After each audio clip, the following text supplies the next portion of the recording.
In the middle, you'll see where I have my two quotes that I like to use to remind myself like why I am a school counselor. What is it that I want to do when I have students?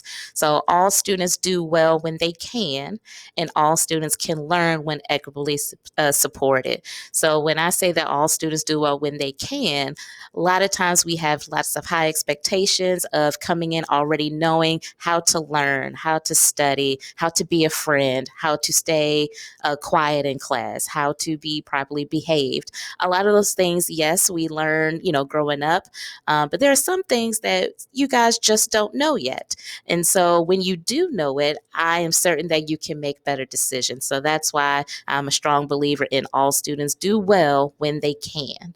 And then if you are properly supported, if you have access to all different opportunities, if you have a supportive group of teachers around you, you certainly will have a supportive counselor around you. If you have folks at home that support you, then you can learn. And when I say can learn, I don't mean absolutely making straight A's and getting 100s and being 100% on your best behavior. I just mean that you can open yourself up for the opportunity to make learning happen.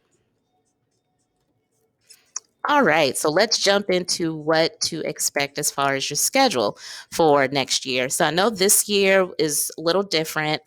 We are operating on a very different schedule due to COVID-19 this year. So hopefully next year when you guys get here, we can somewhat get back to a normal type of schedule. So I will show you what we normally do, and this is not what we've been doing this current year due to COVID. So next year, you will start off. The first day of school is always an A day, and we operate at the middle school level, alternating between A and B days. So if you look at this schedule, you'll see the top row is the A-day classes. So you have your first block, home base, second block, third block, then fourth block, and then on the bottom row you have B days. Also, first block, home base, second block, third block, and fourth block. But I want to bring your attention just to a couple of specific classes on here. So if you look at home base, that's always after first block. It's about 20 minutes long. It is the time for you to hear our announcements, to turn in any forms or anything. If you have something to turn in to a teacher, or if you were absent for a day, you need to go make up a quiz or find out what you did in class. You can get a pass and you may go to the teachers that you need to get work from. It's a time for you to read. It's a time for you to have a snack if you have a snack. Whatever it is that is assigned for that day in your home base. Like I said, it's about 20 minutes long and it follows first block every day. The next block I want to bring attention to is the third block. So on this schedule, A3 is math and B3 is the world language exploration. So third block is where we do lunch. That block starts at 12 and it ends at about 2. So it's 2 hours long with a big chunk of it being your lunchtime. So don't think that you'll be in class for 2 hours. You'll be in class for a little bit, but you'll have lunch somewhere in there. And just keep in mind that we have, in a normal year, about 1,000 students. So that means we have one cafeteria. So we have to get all of you guys fed in one spot in that 2 hour span.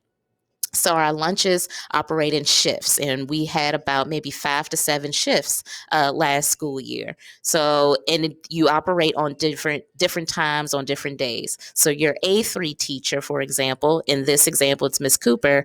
Miss Cooper's class may have eaten lunch at 12 p.m., right when third block starts. If you look down at Mr. McGraw's class at B3, his class might not eat until 1:15. So it just depends on which time that particular teacher is assigned for your lunch block. But I wanted to bring attention to where lunch would be on your schedule. I also want to bring attention to B4. If you see there are two classes in that one spot.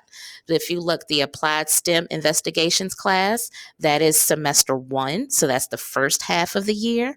And then the keyboarding class, that is semester 2, that is the second half of the year. In a few minutes, we will go deeper into the elective options, but that's one block, but two different semesters. So I wanted to point that out. And then I also want to point out split block. Take a look at B1.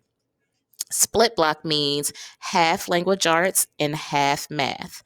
So in Hanover at the middle school level, we want to make sure that all students have math and language arts